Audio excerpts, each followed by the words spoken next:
I'll begin with a quotation from George Orwell. The English language becomes ugly and inaccurate because our thoughts are foolish. But the slovenliness of our language makes it easier for us to have foolish thoughts. The point is that the process is reversible. Modern English, especially written English, is full of bad habits which spread by imitation and which can be avoided if one is willing to take the necessary trouble. If one gets rid of these habits, one can think more clearly. And to think clearly is a necessary first step towards political regeneration, so that the fight against bad English is not frivolous and is not the exclusive concern of professional writers. Modern writing, at its worst, does not consist in picking out words for the sake of their meaning and inventing images in order to make the meaning clearer. It consists in gumming together long strips of words which have already been set in order by someone else and making the results presentable by sheer humbug. The attraction of this way of writing is that it is easy. You save much mental effort at the cost of leaving your meaning vague, not only for your reader, but for yourself. By simply throwing your mind open and letting the ready-made phrases come crowding in, they will construct your sentences for you, even think your thoughts for you to a certain extent, and at need, they will perform the important service of partially concealing your meaning, even from yourself. It is at this point that the special connection between politics and the debasement of language becomes clear. The great enemy of clear language is insincerity. You can pause on this frame if you'd like to read that quotation through again at your own pace. But for now, let's talk about clarity as a criterion that any undergraduate writer working on an essay about literature should keep in mind. This lecture is a somewhat extended version of what is already included in my one-page handout on clarity, also copied at my webpage on clarity, where this video is embedded and where you may be watching this. Feel free to follow along with those as I talk. If you've received feedback from professors saying things like unclear, vague, confusing, choppy, passive, or anything about grammar or punctuation, etc., this is a criterion that likely requires your attention. Orwell asserts, and I agree, that your writing makes your thinking visible, and that your thinking is influenced by your writing, whether you like it or not. Orwell is not, importantly, talking about complications in clarity that come naturally in the learning of English, particularly in learning English as a foreign language. The problems with sentence structure, grammar, word choice that can come with language learning are usually recognizable as such, and don't really get in the way of clear communication too much. Not nearly as much, at least, as unclear thinking does. Now, that said, the present-day teaching of English as a foreign language at advanced levels frequently underestimates the importance of clarity and of the way clarity of writing is intertwined with clarity of thought, which puts ESL and EFL students at an unfair disadvantage indirectly. So if you are an ESL or EFL student, or any writer who works and thinks in more than one language than English, or if you're a student with a disability who affects your writing, you may have to work extra hard to make sure that your language clarifies your thinking. Primarily because you have to beware of language help resources that tell you otherwise, or that give you tips on approximating or mimicking standard English. For university humanities writing, those will do more harm than good. And I mean harm, following Orwell, in the global sense, the societal sense. For clarity in writing and thinking, for anyone, whoever you are, you must use as many words as are necessary to get your point across. For economy in writing and thinking, you must use as few words as are necessary to get your point across. Economy is a different page, a different lecture. Achieving one often comes at the expense of the other. Clarity, economy. Find a balance between clarity and economy, sentence by sentence. No more words than are necessary, no fewer words than are necessary.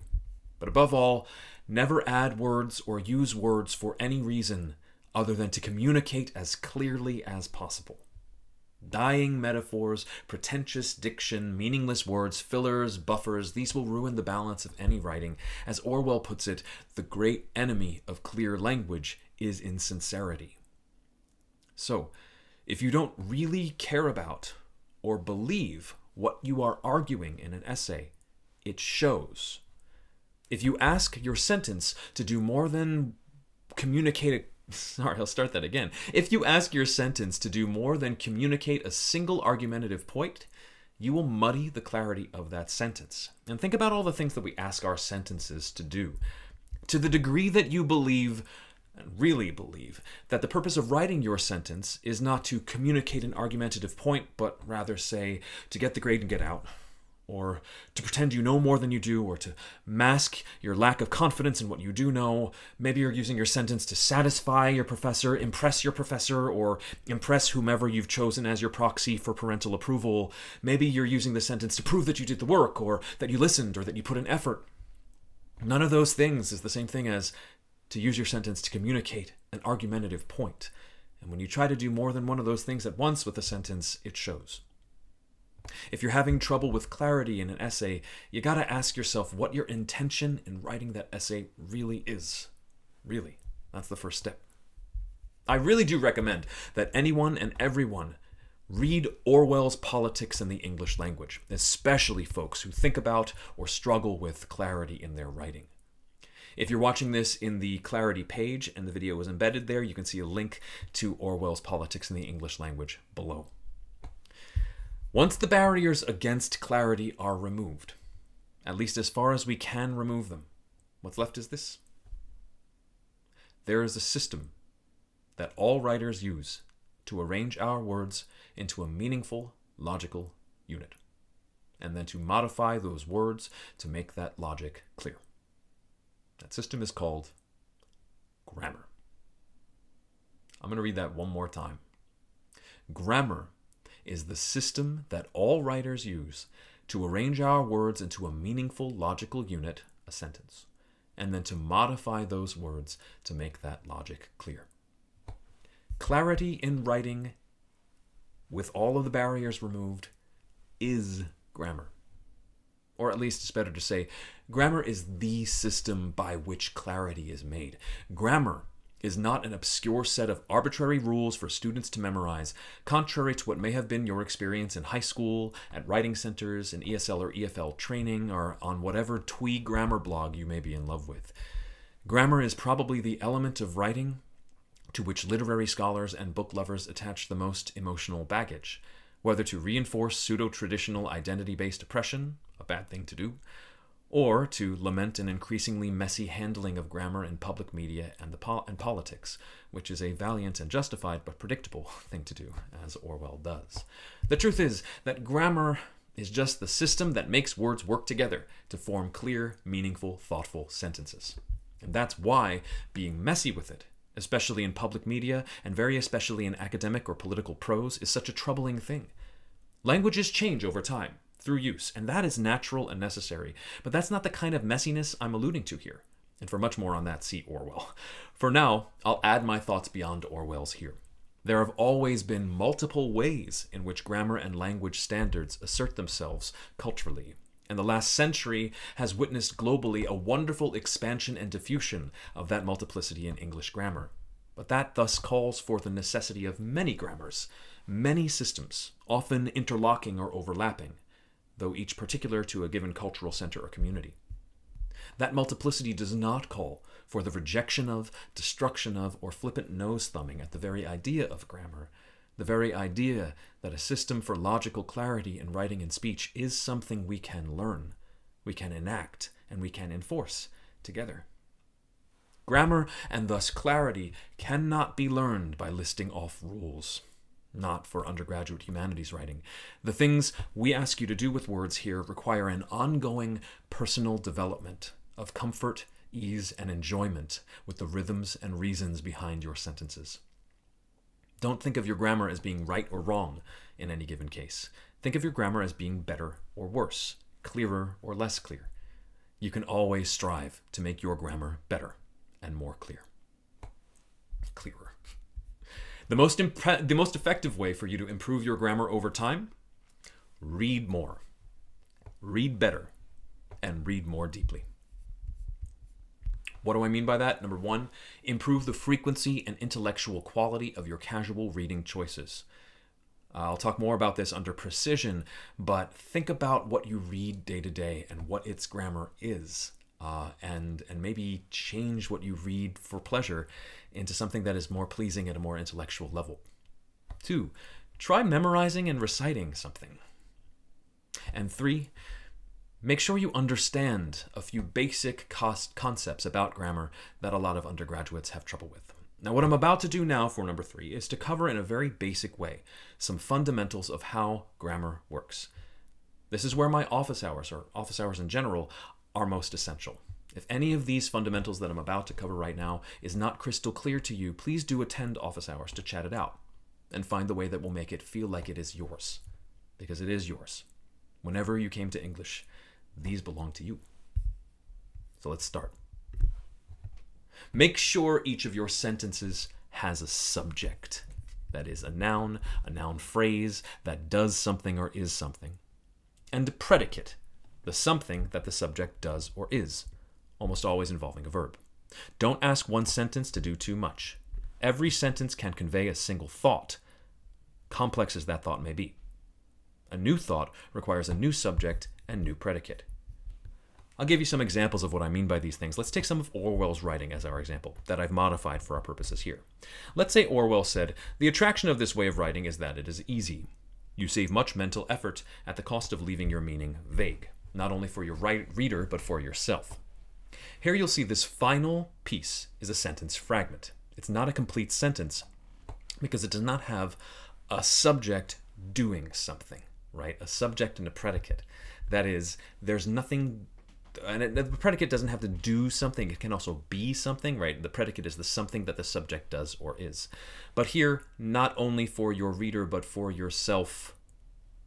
What? Or what is not only for your reader, but for yourself? There's nothing going on in this sentence, right? As opposed to say, the attraction of this way of writing, subject, is that it is easy, predicate.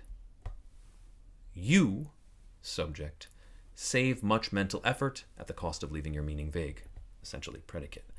But here, where's the subject and predicate? Right? Again, subject, the noun or noun phrase that does something or is something, predicate, the something that the subject does or is, almost always involving a verb. So let's fix it. The way that Orwell writes it is this bottom one. The attraction of this way of writing is that it is easy. You save much mental effort at the cost of leaving your meaning vague, not only for your reader, but for yourself. That is a grammatical sentence. I might modify it like this. And actually, these sentences in Orwell, there's an ellipsis here because they're two separate parts. Doesn't matter.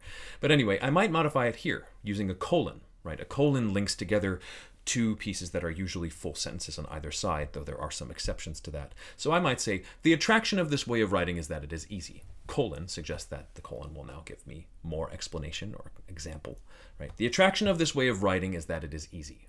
You save much mental effort at the cost of leaving your meaning vague, not only for your reader, but for yourself. But remember I said, don't ask one sentence to do too much. What if we took it this far? The attraction of this way of writing, starting again, listen to the sentence and hear why it's not clear. The attraction of this way of writing is that it is easy and you save much mental effort at the cost of leaving your meaning vague, not only for your reader, but for yourself. You see how that small change I made here? I took what was a fuse between two sentences and I just made it one continuous sentence using an and. This is or is erring toward being a run-on sentence, right? One sentence trying to do too much. Remember that every sentence can convey a single thought, complex as that thought may be, right? A new thought, new subject, new predicate. Now that doesn't mean we can't complicate our sentences as I've done with this colon here, but we have to be cautious that our sentences, right, and I would call each thing on either side of this colon a sentence in a way, though that's another complicated point of grammar. Suffice to say, don't ask one sentence to do too much. Every sentence should convey a single thought, complex as that thought may be. Now you might be backing up and saying, oh no, I don't understand. What's the rule? What's the rule? What's the rule? What's the rule? The point of clarity is not about rules, right? It's not about getting things exactly right. It's about things being more correct or less correct, or better even to say more clear, less clear, clearer and less clear, right? And so here, I hope, even if you're not sure exactly what the colon is doing here, I hope you can witness that this sentence is clearer than this sentence. That's all. That's all these rules are doing. That these two versions of the sentence, right, I'll read them to you here. The attraction of this way of writing is that it is easy. You save much mental effort at the cost of leaving your meaning vague, not only for your reader but for yourself. This is less clear, or this is more clear than. The attraction of this way of writing is that it is easy and you save much mental effort at the cost of leaving your meaning vague, not only for your reader but for yourself. Do you see how this way of carving up the sentence makes the meaning come across more clearly on the first read? Similarly here, with the sentence fragment, reading not only for your reader but for yourself separates the ideas in a way that is not clear. That's how grammar is working. I hope that is useful and clarifying to you. Next rule. Make sure that your, oh, sorry, the zoom here is a bit of a mess. I'm reading one right here in the center. Make sure that your pronouns refer back to their corresponding nouns or noun phrases in an obviously and immediately clear way. As soon as your reader has to ask something like, wait, which that do you mean? Or the battle is already lost. And so too for which it do you mean, they, them, it's, their, whose, what, which, this, these, those, and so forth. These are what we sometimes call unclear referent or unclear antecedent. When you're reading your sentence and you use a pronoun in any way, that, this is what I'm talking about. Make sure that there is only one obvious thing that this refers to. All right.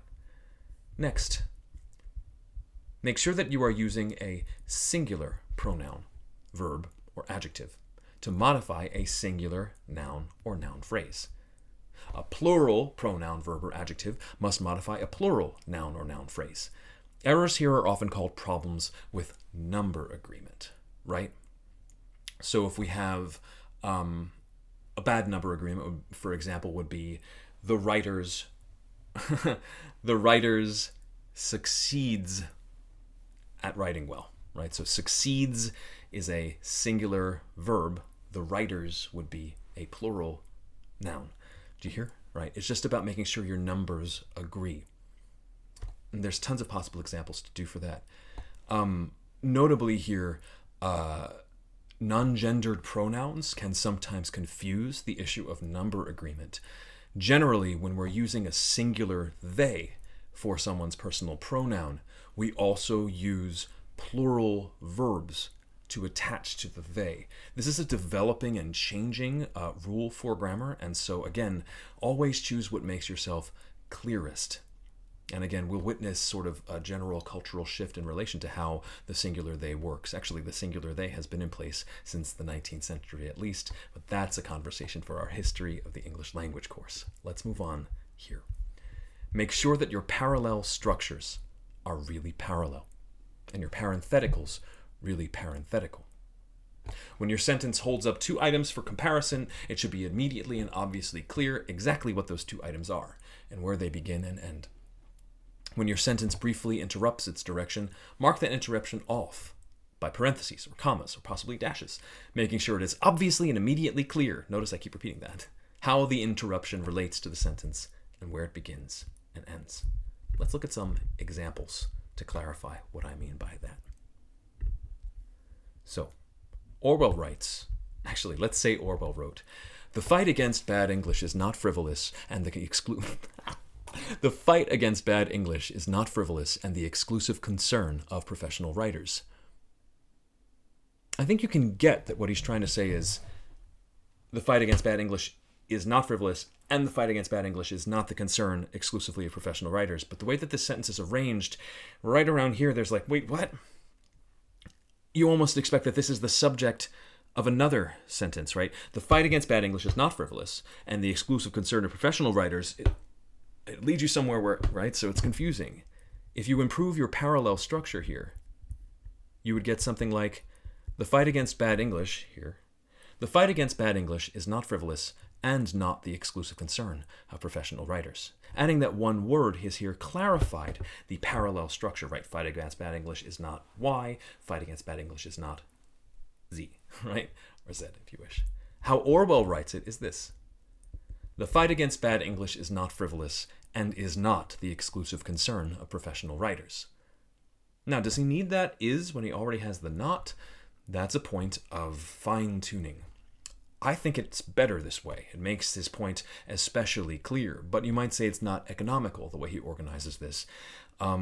Thinking through whether this one or this one is superior, if you're thinking through that, then you've already solved the problem. You already have a sense to tuning your ear toward clarity and parallel structure. The key is this is not clear. This is clearer, this is clearest, but possibly uneconomical. All right, what about this example from Orwell? Right? Let's take modern English, especially written English, is full of... Let's read the sentence as it's actually written. Right? And this is modified from Orwell. Modern English, especially written English, is full of bad habits which spread by imitation and which can be avoided if one is willing to take the necessary trouble. What? Right? Let's take that sentence again. We might want to add... Oh, don't reveal myself here. Okay. We might want to add a comma here. Say, modern English, especially written English, is full of bad habits which spread by imitation and which can be avoided if one is willing to take the necessary trouble. But you see there's a problem here, right? We've added a comma here for clarity. But now the sentence actually kind of reads, modern English, especially written English, is full of bad habits which spread by imitation. Something's wrong. How do we fix this? We need what's called a parenthetical comma. And this is how Orwell writes it. Modern English, especially written English, is full of bad habits which spread by imitation and which can be avoided if one is willing to take the necessary trouble. It's clear. Now the question is, should there be a comma before which here? Or possibly here, before the end, right? This is a US-Britain difference or a US-UK difference. The question of whether we need always a comma that is before a non-restrictive clause, the kind of clause that begins with which. Here in Canada, you can make that call, I think, for yourself, whichever is clearest and whichever you do consistently. But suffice to say that American writers like me would expect a comma after habits to make it modern English, especially written English, is full of bad habits which spread by imitation and which can be avoided. Right, but clearly here the point comes across perfectly, and actually, an American writer might need us to switch that which with a that as well. But that's getting into the weeds of grammar, and that's not what you're here for. All right, let's take. I think there's one more example here. Yeah, again. So here we go. All right, let's take another of Orwell's sentences here again, modified. They will construct your sentences for you and even think your thoughts for you to a certain extent, and at need they will perform the important service of partially concealing your meaning even from yourself. Okay.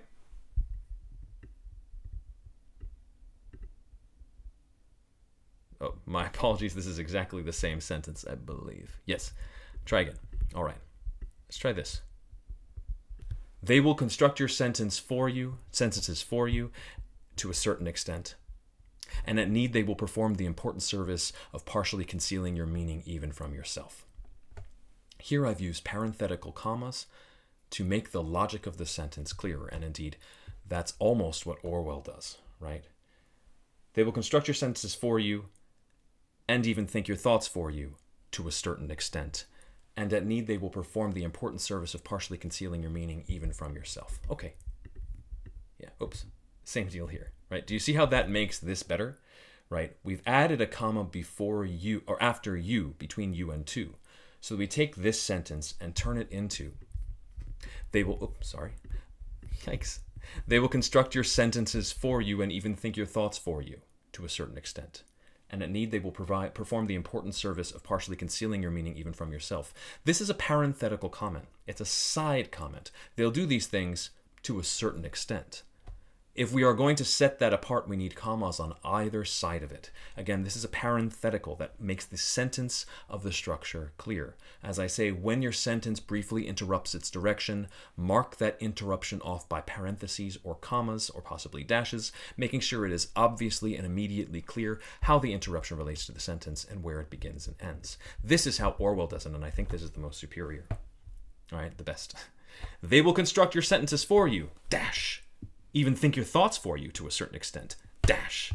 And at need, they will perform the important service of partially concealing your meaning even from yourself. Now, don't get me wrong. This is grammatically correct, right? Even this is passable. But this is the clearest. See if you can see why. Right? All right. Enough examples of that. Let's get to another main point that undergraduates often have trouble with, the passive voice. The passive voice is particularly susceptible to misunderstanding, a weakness that certain writers exploit purposefully in order to mislead their readers. Mistakes were made is a passive voice way of saying, I made a mistake.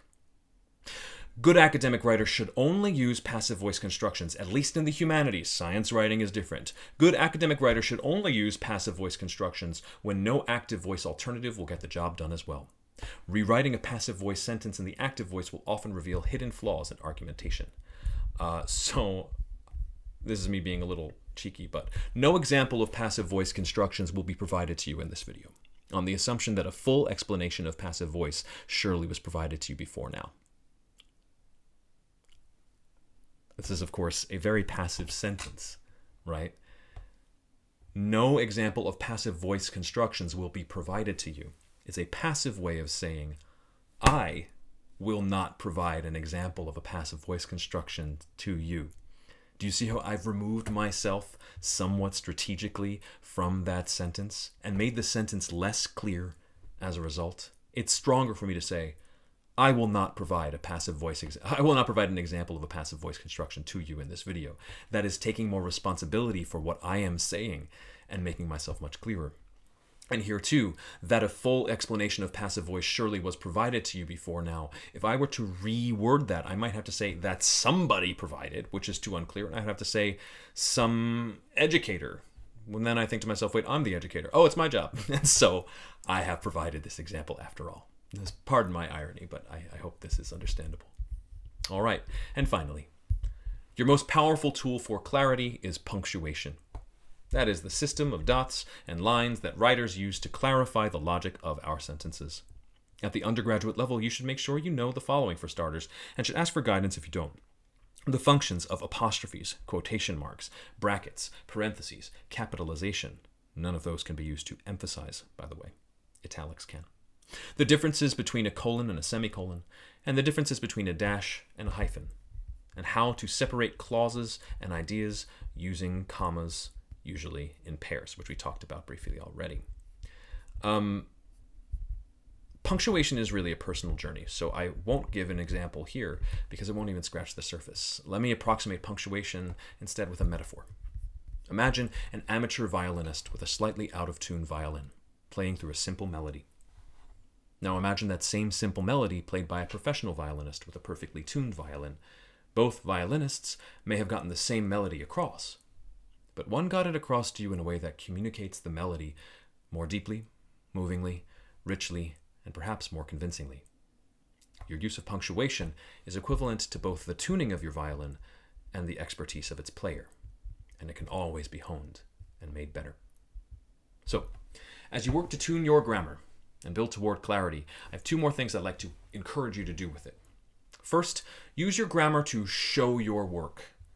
Math problem sets often require you to show your work. In math, the solution to the equation itself is only accessible if the full process of arriving at that solution is made visible. Essay writing is the same. A sentence is only acceptable if its full internal logic and its connection to prior sentences is made thoroughly visible. You use your grammar for clarity to do that, to show your work, to make all the steps of your logic clear. And most undergraduate writers, though not all, would probably benefit with respect to that with more, most undergraduate writers, though not all, in showing their work, would generally benefit from more hypotaxis in their sentences. Hypotaxis, syntactic subordination, the way a sentence organizes itself into complex levels. You saw some examples of that in the Orwell just now. For instance, let's take a good example from Orwell's actual writing. Thank you. They will construct your sentences for you. Simple sentence. They will perform the important service of partially concealing your meaning. Simple sentence. We add hypotaxis, complication. They will construct your sentences for you, even think your thoughts for you to a certain extent. And at need, they will perform, etc., etc. Here, right, you'll often find that a single sentence, if your thinking is sufficiently complex, requires that you parse it out into multiple logical layers. That is hypotaxis. If you get the comment choppy a lot on your writing, it likely means that you should be expanding or combining sentences through hypotaxis. Not because longer sentences are better, but because you must complexify and deepen your thinking, and creating more complex sentences is one major way to do that. If you get unclear or hard to follow on your sentences, perhaps you are not subordinating your levels clearly, or you may be trying to get one sentence to do too much with hypotaxis. It's all about finding the balance. Remember, one sentence, one thought, but one complex, deep thought, communicating in a way that makes its thinking as clear as possible.